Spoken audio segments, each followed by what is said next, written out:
My name is Isha. I head DeFi at Celo Foundation. I'm going to give a background of Celo for those that are unfamiliar. Celo is a layer 1 blockchain. We're mobile focused and we are very mission oriented. Our mission is prosperity for all. That kind of translates us to being focused on building for regenerative finance. Everybody has a different definition of regenerative finance, but the way I like to break it up is we focus on use cases that are focused on climate, financial inclusion, and community. And so we're building, hopefully, allowing for infrastructure to be built on top of our layer 1 chain that are focused on these three aspects. And because we are mission oriented, most of the work and most of the builders that we work with are usually focused on building in emerging markets. I've heard calling it the global south is not very savory anymore, but mostly in areas such as Africa, Latin America, Southeast Asia. However, our biggest presence is still, unfortunately, in Europe and the United States.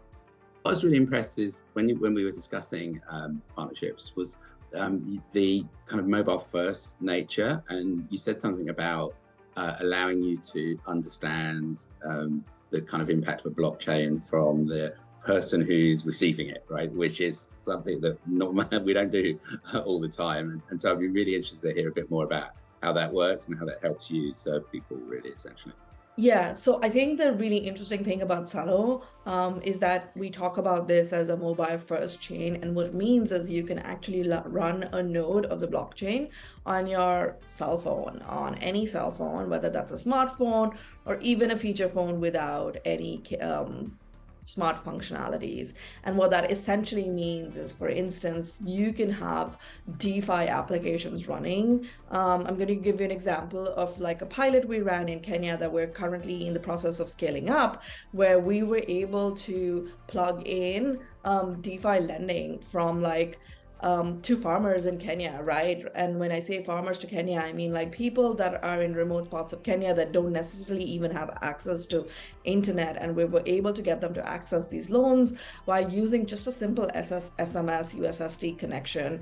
And so what happened is, like, on one end, you have people like you and I providing capital that earns a really great yield, right? And so we're able to provide a capital pool into this DeFi application. And on the other end, this farmer in Kenya really needs this capital. And when I say really needs this capital, we're talking about like really small quantums. I'm talking about like $100 to $200, for instance, right? But they access this capital using a feature phone, and the capital then goes from like my USD or euro-based stable to like directly into their M-Pesa account. And M-Pesa, for those that are not familiar, is mobile money. It's denominated in the Kenya shilling and it goes directly into your phone. So think of it like airtime, but this airtime is used as like currency in Kenya.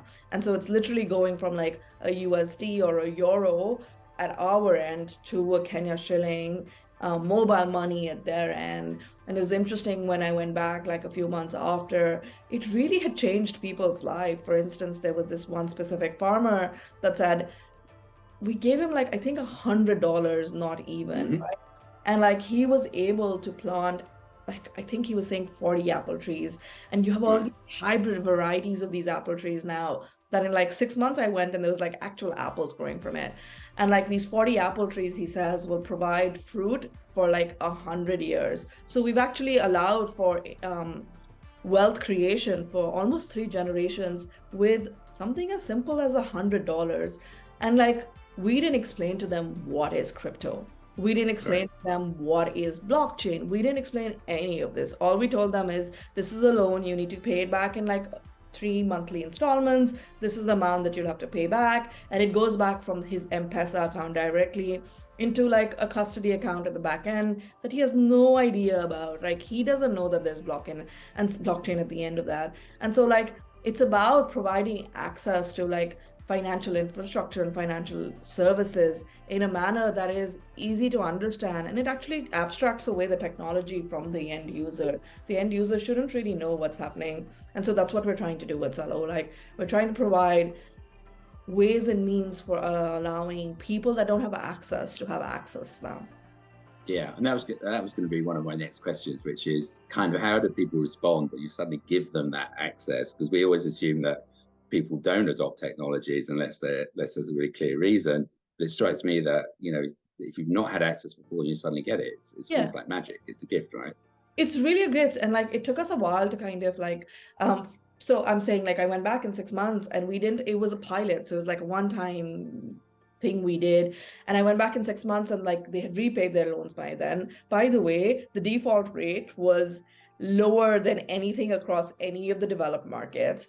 And like everybody was like, oh, you provided us this new way of accessing money. We want more. And like we want Right. lots of quantums. And honestly, like $100 at our end. I live in like Boston. One coffee is like $10. So it's like 10 coffees for me. It's probably similar in the UK. Probably like it's not a big deal for us. And like we are generating yield on our end. And so for them, even such small quantums of capital make massive differences. And so they're able to then like think about like, oh, if this is a regular thing where we're able to access this kind of capital, then like they're able to kind of cultivate like tracts of land that are not being able to currently cultivate because like they don't have enough for seeds and fertilizers and water. And so like it's really like life changing in those areas. And yeah, they don't think about the technology behind it. They honestly are just like really grateful or really happy to access outside capital at this point.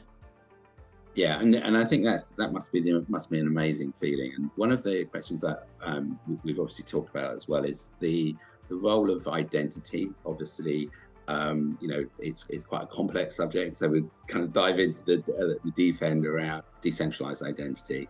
How do you feel that relates to exactly that kind of project you've just outlined, where you have people that are not necessarily deep in the technology, may not even have an identity in some cases, Yeah. but so it's a new experience for the first time. And how do you feel blockchain kind of fills that kind of quite massive need in some markets, and in other markets a more sophisticated need? So John, I'm going to give you my own personal experience first and then tell you Right. about identity in like these kind of places. So my personal experience was I lived in the UK for many, many years. I had a credit history. I had everything. And then I moved to the Right. US and I had to start, and I moved to the US in my like 30s. And so I have been employed all my life. I have a credit history. I'm Right. a person, I'm a human being, a fully formed adult who has like credit. I moved to the US and it was back to nothing. It was like Yeah. zero. And so, like, for instance, if I buy a car or a house in the US, I have to wait 2 or 3 years to build out a credit history here. And the bank tells me, hey, you should like start taking credit card, like you should start using a credit card so you build a Right. credit history, which is kind of ridiculous. I might not want to Right. use a credit card. We're talking about the developed world where I can't transfer my identity and my credit history from one Yeah. developed nation to the next, right? But I have like a passport and we've all traveled the world and things like that. And then we're talking, and then when you abstract that away from even people like you and me, if there was like a solution for me to have like a blockchain identity where my credit was Yeah. attached, which was like recognized by all nation states, it would allow so much easier movement across borders, right? And we are a Yeah. very fluid population now. We're moving across different nations very easily. And so this makes it really seamless. And then so this is just me. I already have an identity, right? But then when we go to like areas where not everybody even has a national identity, right? And then Right. giving them like financial services. And I talk a lot from the financial service perspective because my focus is more DeFi, but just Yeah. getting them identity for, let's not even talk about loans. For instance, we want to do universal basic income, right? And like have donations flowing from like a UN agency because there's an area where whatever that's been severely impacted by, it's a refugee camp or whatever. Those people have zero identity, right? And then so if you Right. have an identity that is on chain that can be transferred, where you don't really need like 5 different governments to agree that that identity is your identity, it's just taken for granted that that's ubiquitous. That's really life-changing and game-changing because then you're able to access not only like, I'm not even talking about like DeFi loans, etc. I'm talking about like if you're in a refugee camp somewhere, for instance, Uganda has a lot of refugee camps. If you're in a refugee camp, then you're able to access at least like aid, which you might not be able, I know a lot of places are not being able, or people are not being able to access aid because they don't have identity. And then because they don't have identity, they can't open a bank account or something. Blockchain kind of like solves solves so much of this. Like, solves so much. And I think what you're saying about this ability to protect the vulnerable people in vulnerable situations, I think what's really interesting is because I'm talking about this credit invisibility issue with a company in the US where many students are actually preyed upon with those kind of amazing credit offers as soon as they move because they need money for a flat. They don't have an identity and they actually end up in tremendous debt really quickly. And that's in the biggest market in the world. So that protecting that against the vulnerability of not having an identity, I think is really, really, really interesting. And I guess a lot of times we're then asked, obviously, a lot of anonymity is a big thing within our world and the world of DeFi. Clearly, as you build identity, it raises choices around about whether you remain anonymous or whether how much more information you share. Do you have any kind of views about how that might, could potentially evolve and what some of the pitfalls are in that area? absolutely. Like I know we've talked about this before, and the identity that you're building at Elastos, I think is really great because it abstracts like identifying qualities, right? For instance, there is biases, and let's be really honest about this. There are biases around like even when you're I'm not talking about even getting recruited, right? The biases around even when you get like apply for a loan, etc., right? If you are of a specific gender, if you're of a specific background, there's biases against all of that, right? And these are unconscious biases at some point, right? And so if you're able to have like an identity which says, yes, this is a human being with this, like, whether it's a credit score or not, but it's a verified human being, and we vouch for this human being. And we don't tell you whether that's male or female. We don't tell you the age group. We don't tell you their name. We don't tell you anything else. But if they then all things remain equal, would you have access to similar services? I think that power is so interesting. And blockchain can kind of actually provide that. I don't think anything else provides that right now. Everything Web2 has everything that's identifying, right? They know, like when I apply for something, they know that I'm female. They know if I'm a certain ethnicity. If you can extract that and just like have me apply for different things, or not even me, right? A lot of people that don't have as much access. That is game changing. I mean, imagine being able to say, I'm a developer from God knows where, right? But I have access to similar job opportunities as a developer just based on scale, right? Just based on scale. As a developer from the UK, that'd be very cool. I'd love to live in that world. I think that'd be and it's back to your point previously about it takes out actually the biases from that system because it's based on your skills, and anonymity can work for you in a powerful way in that situation. And it's a choice. This is a human being. We have verified they're great. But we're not telling you what they are, who they are, where they're from. I think that's an interesting world. Which brings me on to the next side of the question, which is verified credentials, which is obviously I was at a show actually in Amsterdam, Identity Week, exciting show a couple of weeks ago. But really, it looks like the European Union, for at least, is looking really deeply into how do they create more consistency around verified credentials, more frameworks, etc. They have a number of regulations that they're working on. To all the points you just made, that's tremendously empowering. It's just a question about how the blockchain industry responds to quite a different player, right? In terms of international government being involved, and where do you feel that sits with our future?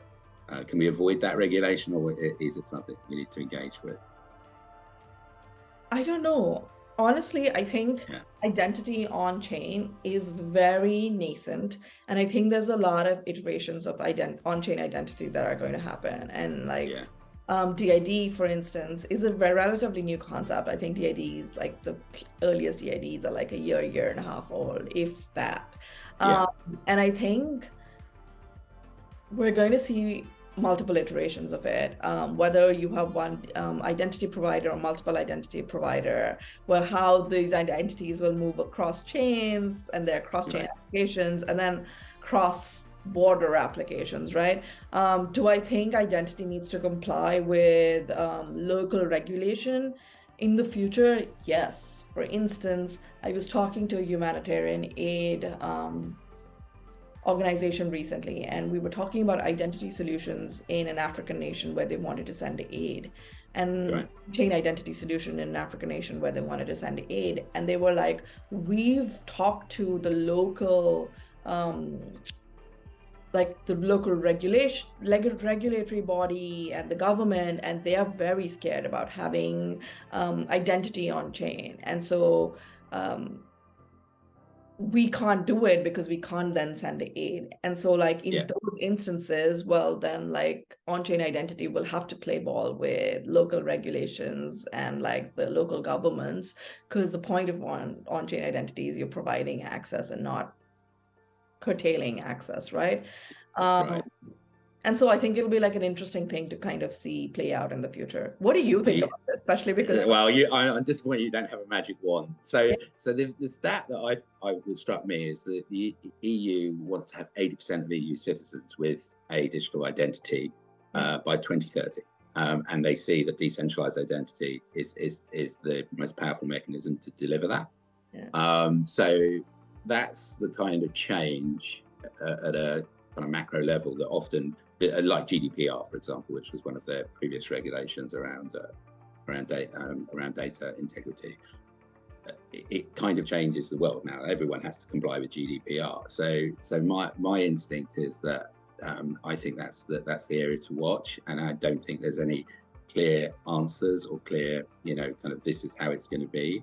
But I think actually it may help address some of those issues, which is you want to be able to give in a market, but just decentralized identity it's just not on the agenda, or it's a bit scary, because it needs to be kind of, I think, the regulation would help simplify it. But I do think there are questions about who's running that system and how whose benefit is it aimed for, which will play out, and I actually think it will play out quite quickly, actually. So watch this space. It would be my my comment on that one.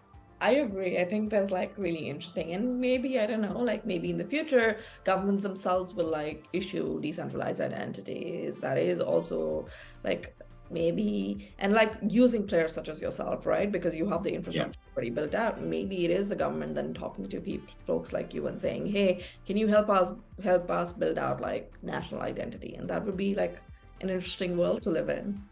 It will be interesting, and the interesting thing about the EU proposals is private industry as well being on board with how those mechanisms work. So you mentioned credit, and obviously what we're trying to do with the CREDA DAP and trying to make that kind of access to credit universal. So you, exactly as you described, have a universal credit score. So I really do think that the key to it will be, how can business and the individual be empowered through it. So there's going to be, I think, a bit of a tussle, but I'm excited to see it play out. Yeah, I think we're really early days, right? So like it'll be a bit of a tussle, but I think at the end we'll come out stronger. Definitely. Now, one of the you mentioned ReFi at the beginning, and that it has multiple. It's a complex idea with multiple definitions. But I've been really impressed with some of the work that's happening within the Celo ecosystem, not just around the environment, but genuine models that are circular and actually take into social, not just environmental, but social concerns as a platform. So can you just talk a little bit about the vision in that area and how you see it play out? And again, I do think identity is important. So if you've got a carbon credit, you want to ensure the carbon credit goes to the right person, right? So yeah. I think ReFi is an interesting concept, and like I mentioned, I know we've talked a lot about like financial inclusion in our conversation, but we haven't talked about climate as much. So let me like get ReFi from the climate lens, right? And so like what we are trying to do at Celo is like be the climate hub on chain, right? When I say that, I want to say that like climate action is really important. And as all of us know, like I know it was the hottest day in London recently. Action. Yeah, climate action is really important. Action. And our current systems have let us down, right? And so like let's try in a different way. And what the blockchain like helps with is that it brings transparency across the board, right? So for instance, what I know and understand is that when carbon credits are issued, actually the majority of the value does not go to the community that is generating the carbon credit. The majority of the value kind of gets retained by the broker, the project developer, and that's not efficient, right? That's not efficient for us to encourage climate action per se, right?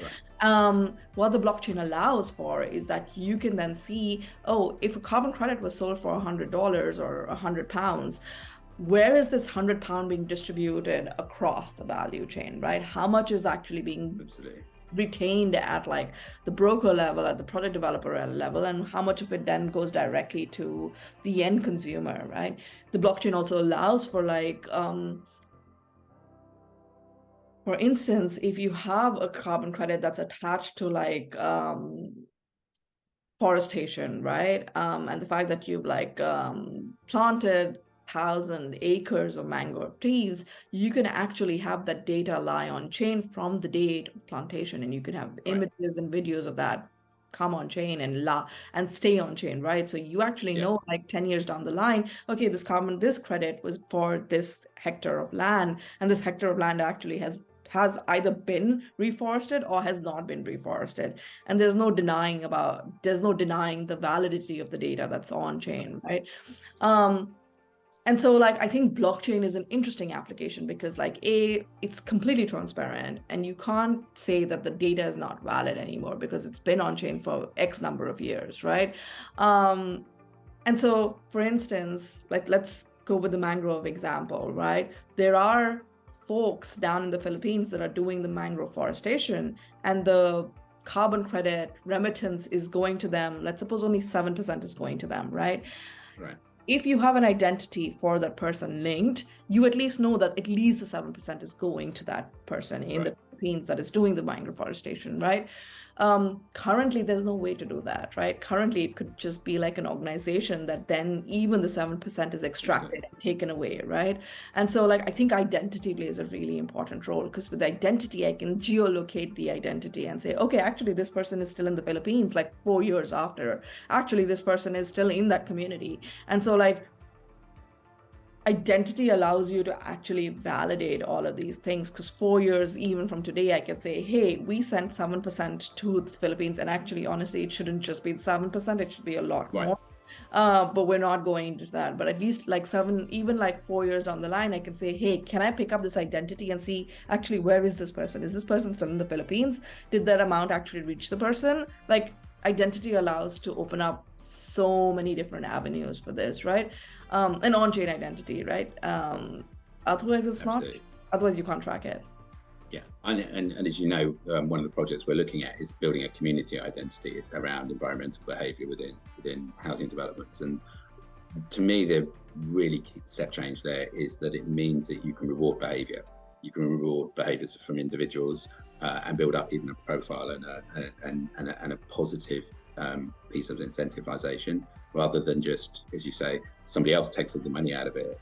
You need consumers to change behaviour quickly and at scale. So to the point about action, till we get to that point, I don't, I think it will be hard, and then when we get to that point, it will move quickly. So I'm quite interested to get a feel for how quickly a timeline for ReFi could work, because it feels to me like it's, again, just with identity, it's quite early, but that it genuinely can be a solution to this biggest problem that the planet faces. So in your terms, what needs to happen, and how quickly to really make this something that is I think could be almost the most powerful use of a blockchain system. I think it could happen tomorrow. The technology exists. The solutions exist. The technology exists. The solutions exist. The builders that are passionate about this exist. I think what is missing right now, and when I say missing, I mean like is traditional finance or traditional capital coming into this space, right? And so that's the heavyweights kind of coming in and saying, Yeah. hey, yeah, it doesn't matter if, so for instance, like carbon credits, selling carbon credits on chain, right? Yeah. As we all know, has proved a little bit problematic because Vera and Gold Standard are saying we don't want to issue on-chain carbon credits, right? And so if you don't issue on-chain carbon credits, then like enterprise that actually buys them to offset their emissions will not buy them on chain, right? Right. And so it's about like, hey, the technology exists, you could do it today. It's about bringing traditional finance, it's about bringing enterprise to actually come and like play in this ecosystem. They understand, from my understanding of it, I think they understand the solution. I think they are also keen. I think it just needs to mature just a little bit and get a little bit of like Yeah. blessing from like regulators. Well, it's, essentially it's this question about when will Web3, when will the traditional world move into Web3 and create that critical momentum, which I think applies to every to every blockchain project there is. But in this space, it seems to be there isn't time to play some of the games, if you know what I mean. Yeah, absolutely. I don't think there's time. I think the urgency is there. I think like for instance, Vera and Gold Standard are engaging with like Web3 projects and developers Yeah. to kind of figure out a way to bring carbon credits on chain, right? So I think like everybody understands. However, these are traditional institutions and as we all know, traditional institutions don't move at the pace that at least Web3 moves. Web3 moves like in the blink of an eye, you're outdated, Right. right? Um, Right. so I think it'll take time. I wish I knew when, because then I'd invest accordingly. I'm just joking. But like Right. yeah, I think it'll take time, but I think like the technology exists, like all the infrastructure exists. It's just yeah, we're just waiting for regulations and we're waiting for traditional finance and like the traditional Web 2 to kind of move to Web 3. Great. Well, it's been really exciting to hear about the Celo vision, and we're obviously really excited about how we can work together with Elastos. We do feel this identity issue, and could be that turning point. But clearly, from what you said, there's this whole transition from Web 2 to Web 3 needs to move forward a little bit faster. So that's, I guess, my last question is, in terms of the future of Celo, what do you see next, coming next, if there is anything beyond ReFi? I think it's just going to, I think Celo from day one, like I mentioned, has been very ReFi focused. And so Yeah. for like our first block was the offset block, right? And I don't think it's going to change. I think we've held really, and Yeah. I think that's something that I'm really proud to be part of this organization because they've held very steadfast to the mission. Yeah. And I don't think we're changing that. I think it's just building a bigger, broader, deeper ecosystem where we're able to kind of take our ReFi focus and like spread it more across Web 2 and Web 3. I think you will see a lot more enterprise focus from Celo Foundation just because we're trying to engage more with enterprise. I think climate will still always be a focus. Yeah, it's just spreading the good word. Great. Double down on that future. That's fantastic. Well, thanks again, Isha, and look forward to hearing more about the next project, right? Yeah, thank you, John, for having me. And I'm so excited to have Elastos and like Creda as part of our ecosystem. I think the work that you're guys doing with identity and credit is really going to be game changer for like at least a majority of our users in the developing world. So we're really excited to see how this plays out. And thank you for having me today. Yeah, us too. Great.